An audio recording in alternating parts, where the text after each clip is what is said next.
Ya harusnya sih Inzaghi yang menang karena berhasil membawa Inter Scudetto dengan sangat dominan.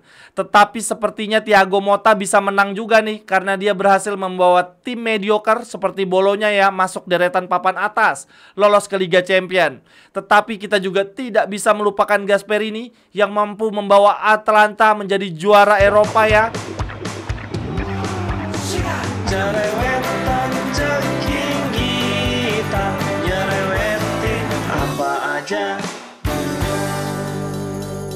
Teman-teman, yang sedang kalian saksikan saat ini adalah Cerewetin Serie A. Apa kabar teman-teman tifosi semuanya? Semoga dalam keadaan sehat.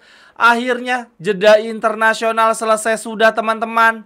Gak akan ada rasa bosan-bosan lagi. Ini kalau gue lihat-lihat ya, jeda internasional baru akan ada lagi di bulan Maret. Jadi kurang lebih untuk 4 bulan ke depan kita akan penuh hiburan ya. Kita akan full dihibur oleh liga terbaik di dunia, Liga Calcio Serie A. Di Cerewetin Serie A hari ini gue ingin mengajak teman-teman untuk melihat ada pertandingan menarik apa nih di akhir pekan nanti ya. Tetapi sebelumnya kita ingat-ingat dulu apa yang terjadi di Serie A ya, di Giornata terakhir. Saat ini teman-teman, Serie A sudah sampai Giornata 12 ya, dengan Napoli ada di Capolista. Ini Napoli sudah ada di puncak klasemen selama 4 Giornata terakhir teman-teman. Luar biasa banget. Tetapi kali ini jarak poin Napoli dengan tim yang ada di bawahnya sangat amat tipis ya.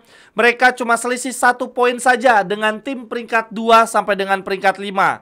Berturut-turut ada Atalanta, Fiorentina, Inter, kemudian Lazio. Nah bahkan dengan jarak tim peringkat 6 saja ada Juventus ya. Napoli cuma selisih 2 poin saja teman-teman. Sangat amat tipis. Akan tetapi jarak cukup jauh ya dengan tim peringkat 7 AC Milan. Tetapi ini Milan juga masih menyimpan 1 pertandingan yang ditunda ya, yaitu melawan Bologna. Untuk papan bawah, zona degra ini sama tipisnya dengan papan atas teman-teman.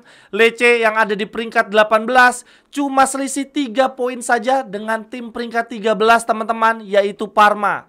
Artinya 1 kemenangan bisa membuat mereka nih Lecce yang ada di zona degra langsung melejit naik ke papan tengah. Begitu juga sebaliknya, tim papan tengah 1 kekalahan saja, kepleset sedikit saja, mereka bisa langsung terjerembab ke jurang degradasi. Lalu kemudian sampai dengan Giornata 12 ini, tim yang paling produktif adalah Atalanta dengan 31 gol teman-teman. Kemudian diikuti oleh Inter dan Fiorentina. Sedangkan untuk tim yang paling sedikit kebobolan dipegang oleh Juventus, kemudian Napoli dan juga Fiorentina.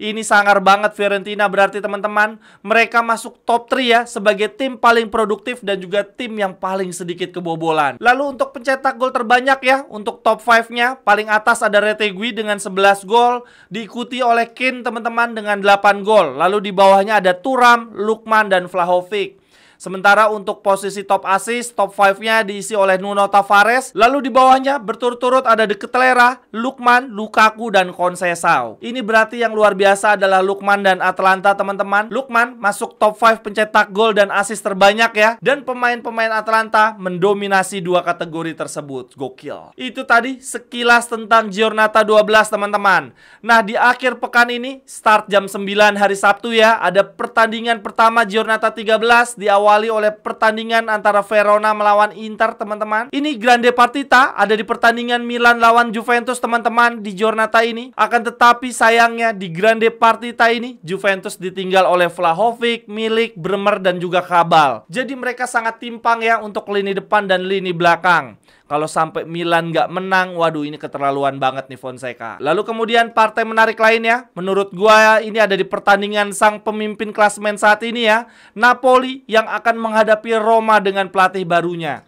Aduh kok gue agak sangsi ya, ini Ranieri adalah pelatih yang tepat untuk Roma. Ya tetapi gue tetap berharap Roma bisa buat kejutan ya. Ya setidaknya semoga Conte ada perasaan segan ya untuk mengalahkan seniornya Claudio Ranieri. Akan tetapi teman-teman yang perlu diingat, satu faktor keunggulan yang dimiliki Napoli tetapi tidak dimiliki oleh klub-klub rival lainnya, yaitu adalah Napoli cuma fokus di Serie A. Sementara klub-klub lainnya seperti Roma, Lazio, Inter dan lain-lain di tengah pekan nanti akan lanjut bertanding di kompetisi Eropa. Lalu kemudian partai lainnya, tim peringkat 2 dan 3 ya, Atalanta dan Fiorentina, cuma bertemu tim promosi Parma dan Como.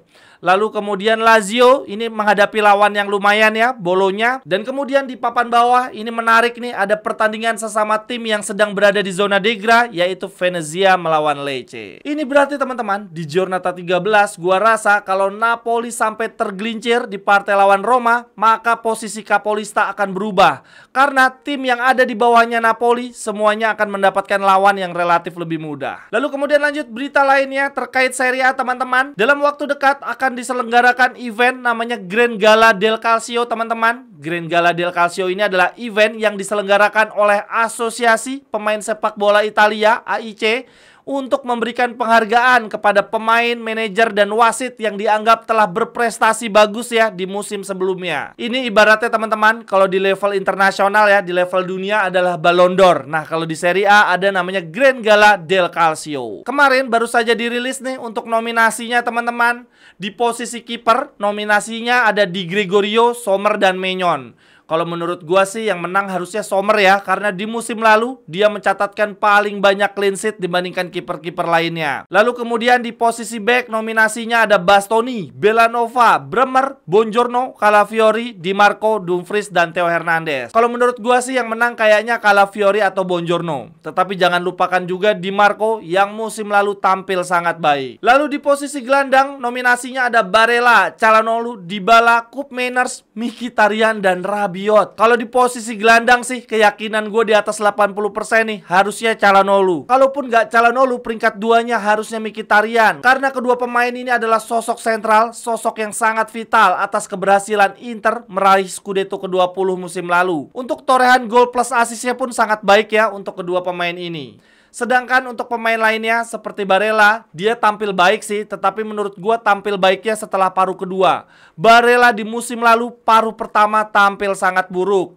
Lalu kemudian untuk Koopmeiners bersama Atlanta, dia memang tampil bagus tetapi dia terlalu sering cedera. Lalu pemain lainnya yang masuk nominasi di sini Dybala malah lebih aneh lagi kok bisa masuk gelandang ya. Dan problem dia sama kayak Koopmeiners, bahkan lebih parah lagi ya, dia sering banget cedera. Lalu kemudian yang terakhir ada Rabiot, ini cukup mengagetkan ya. Karena Rabiot di Juventus pun tidak dianggap sebagai gelandang terbaik mereka. Lalu kemudian posisi lainnya striker ada Gudmundsson, Lautaro Martinez, Leao, Lookman, Thuram, dan Zirkzee.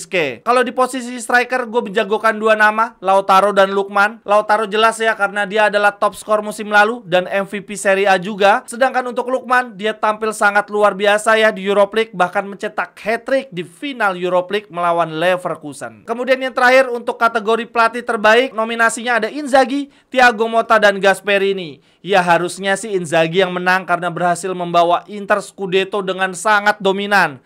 Tetapi sepertinya Thiago Motta bisa menang juga nih karena dia berhasil membawa tim mediocre seperti Bologna ya masuk deretan papan atas, lolos ke Liga Champions.